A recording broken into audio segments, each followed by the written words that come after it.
ఈరోజు కాకుండా రోజు చూడండి కళ్ళు కాంపౌండ్లా బజ్జీలోడు బతుకుతుంటాడు, ఒక మా ఆడకట్టిక సోదరుడు సీకిలు పెట్టి ఆయన బతుకుంటాడు, మా ముద్రాజ్ సోదరుడు చేపలం కూడా బతుకుంటాడు, మా యాదవ సోదరుడు గొర్రెలు కూరమి బతుకుంటాడు, మా కుమరన్న కుండలు చేసి బతుకుంటాడు, మా కమరన్న బతుకుతుంటాడు.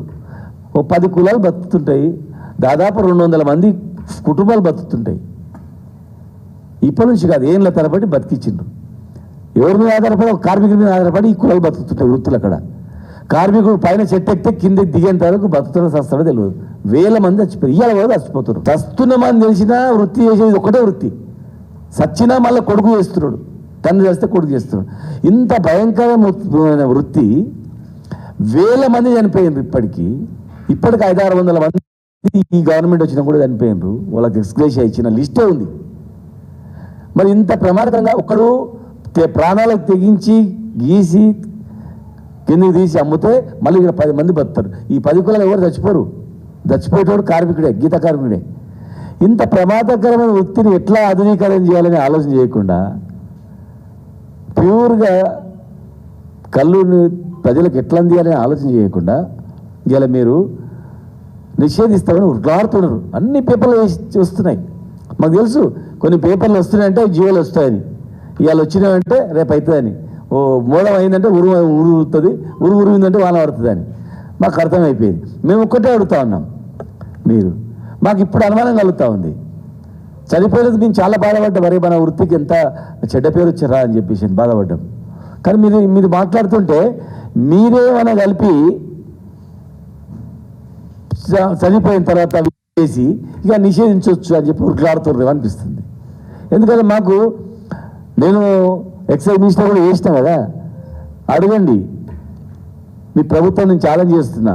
ఈ లిక్కర్ కంపెనీలను కానీ ఈ డిస్టిలరీలను కానీ ఒక్కనాడన పిలిచి వచ్చిన సింగల్ చాయ్ తాగినమా? ఇవాళ ఏం జరుగుతుంది?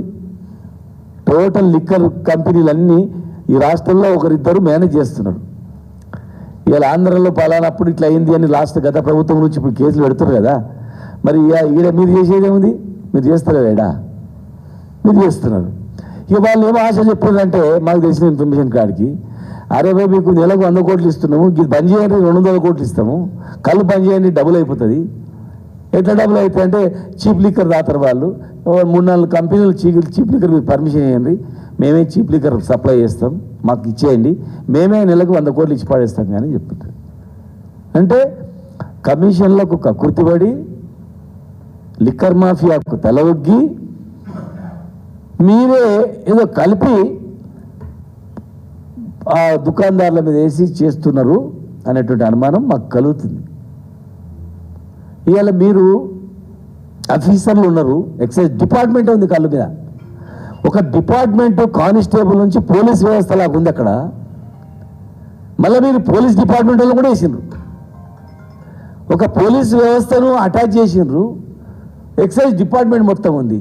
ఇంతమంది ఒకవేళ అక్కడో ఇక్కడో కళ్ళలో మందు ఎవరైనా కలుపుతారంటే దాన్ని నివారించలేరా? కల్తీని నివారించడానికి చేత కాదా? మళ్ళీ ఫుడ్ అల్ట్రేషన్ డిపార్ట్మెంట్ కూడా ఉంది. అది కూడా ఇది ఆహారం. యాక్చువల్గా కళ్ళు పానీయం కాదు. Prevention of food alteration act 1964-69 యాక్ట్లో ఇది ఆహారంగా చేర్చబడింది కళ్ళుని. మద్య నిషేధం అప్పుడు ఎన్టీ రామారావు గారు కళ్ళుని నిషేధించలే, బీరు బ్రాండ్లు నిషేధించింది, కానీ కళ్ళు ఆహారమే అన్నాడు. కళ్ళు ఒక ఔషధం అని చెప్పాడు. పురాణాలలో కూడా చెప్తుంది అది. వైన్లో అన్నీ కూడా కళ్ళు తయారు చేస్తారని చెప్పేసి. అలాంటి ఔషధ గుణాలు ఉన్నటువంటి కళ్ళును నీరాను మీరు నీరా ఉత్పత్తులను కూడా మీ మేనిఫెస్టోలో ఉంది. నీరా ఉత్పత్తులను కూడా మార్కెటింగ్ చేస్తామని. గిదా మీ marketing boom boom beer, biryani బీర్లు మార్కెటింగ్ చేసుకుంటా ఉన్న నీరా కీఫ్ను ప్రైవేట్ వాళ్ళకి అప్పచెప్పి మళ్ళా ఆ నందనంలో నీరా ప్రొడక్ట్స్ సెంటర్ రెడీగా ఉంది, 9 కోట్లతో కట్టినాము. బెల్లము అవన్నీ తయారు చేసేటివి. అది ఇంతవరకు ఓపెన్ చేయలేదు. సర్వేల్లో ఓపెన్ చేయలేదు, సిరికొండలో ఓపెన్ చేయలేదు, మేము కట్టించినే ఓపెన్ చేయలేదు. ఇలా నీరా ప్రోడక్ట్స్ మేము ప్రమోట్ చేస్తామన్నారు. ప్రపంచ సుందరీమణులు అందాల భావాలు వస్తేనేమో తొలుకుపోయి తాపి అరే ఎంత బ్రహ్మాండంగా ఉందని వాళ్ళు కూడా అన్నారు. దానికి ఉపయోగపడ్డది. అది అయిపోగానే ఇమ్మీడియట్గా ఇక ఈ కళ్ళు అనేది ప్రజల దృష్టిలో చాలా చెడ్డ భావం కలిగేటట్లు, కళ్ళు తాగుతున్నాడు అనగానే ఎవడే కానీ ఈ కళ్ళు మంచి ప్యూర్ కళ్ళు చెట్ల కాడ తాగిన కూడా అరే ఇది అయ్యేటట్లు అంటట్లు, కులవృత్తినే అగౌరవపరిచేటట్లు, కులవృత్తినే ఈ కులవృత్తి అని చెప్పుకోవడానికి కూడా పూర్తి హీనంగా ఉండేటట్లు మీరు తయారు చేసిండ్రు. నేను అడుగుతా ఉన్నా ప్రభుత్వాన్ని, ఇవాళ మీరు లిక్కర్ కంపెనీలకు తలొగ్గి, మామూలులకు తలొగ్గి, కంపెనీలకు తలొగ్గి మీరు ఇవాళ నిషేధం చేస్తామంటున్నారు. మరి మీ దగ్గర డిపార్ట్మెంట్ ఉన్నా మీ డిపార్ట్మెంట్కే చేత కాదంటున్నారు. ఇక అయితలేదు, మా వల్ల అయితలేదు.